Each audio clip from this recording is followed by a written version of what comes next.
Hello friends, welcome back to my YouTube channel. In the previous videos, we talked about classics. By now, you and I know for sure that a classic is a book having enduring values. That is to say, a classic gives purpose and meaning to life. Today, I'm going to talk about some other books having greater significance. Can you guess what books will they be?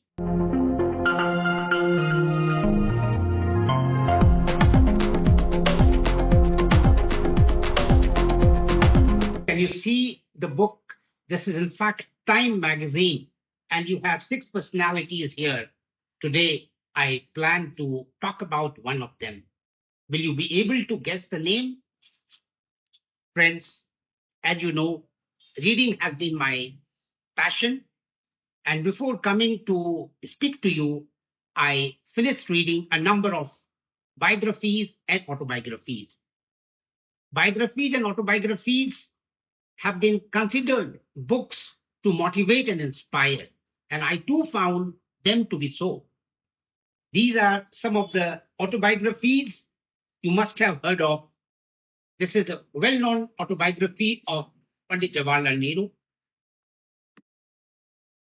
Another biography is by Roma Rolla, a French savant who won the Nobel Prize, and this is the biography of Ramakrishna Paramhans. And the third one, My Life and Struggle, is the autobiography of Frontier Gandhi. And he was very, very close to Mahatma Gandhi, autobiography of Badshah Khan. And this is a very famous biography of Mahatma Gandhi by Roma Rolla, a French savant.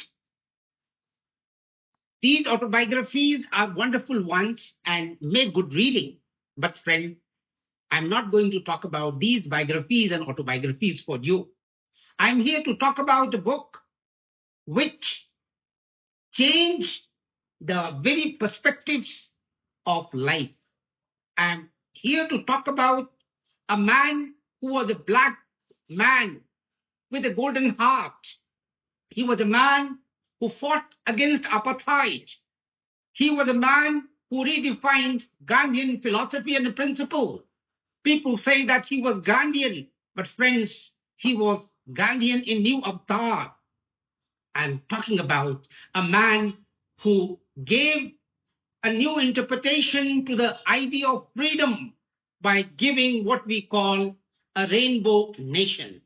So, friends, by now you must be aware that I'm talking about a man called Nelson Mandela. So here I am with the autobiography titled Long Walk to Freedom.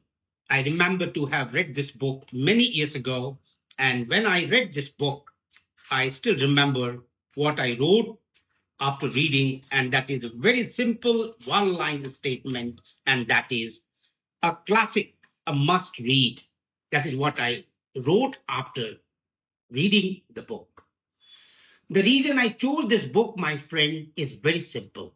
This is the story of a tribal boy who rose from very humble background and became not only the president of Africa or the father of Africa after South Africa got freedom from the clutches of the British. This is in fact the story of the suffering. This is the story of the trial. This is the story of the power of education. Mandela was fond of saying that education is the weapon that can be used to liberate the world. He proved it himself.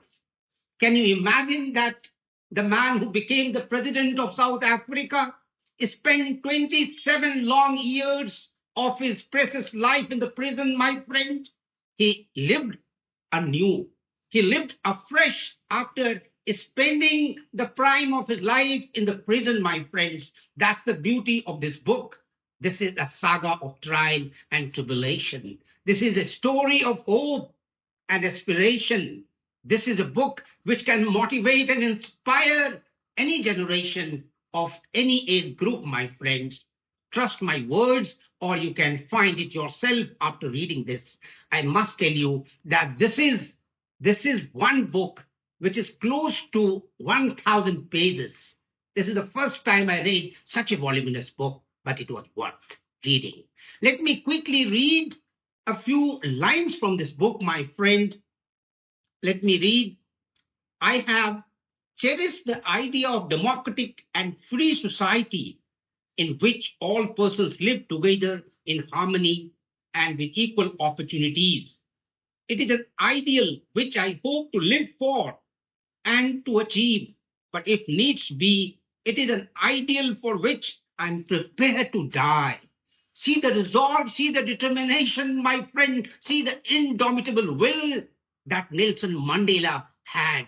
No wonder he lived life afresh, not for himself, but for humanity. His life, his mission, his success and struggle gave new meaning and new purpose to humanity, my friends. Let me quickly read a few more lines which may appear to be satirical a bit. To be the father of a nation is a great honor, but to be the father of a family is a greater joy.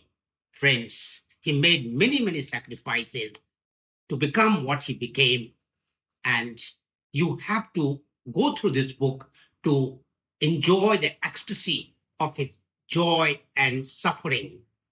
I can't think of better lines to conclude this voluminous autobiography than the immortal lines of, of an English poet, P.B. Shelley, the trumpet of a prophecy, the trumpet of a prophecy, O wind, if winter comes, O wind, if winter comes, can spring be far behind? Thank you very much. I expect to interact with you and we will look forward to your comments and ideas. Thank you very much. Thank you.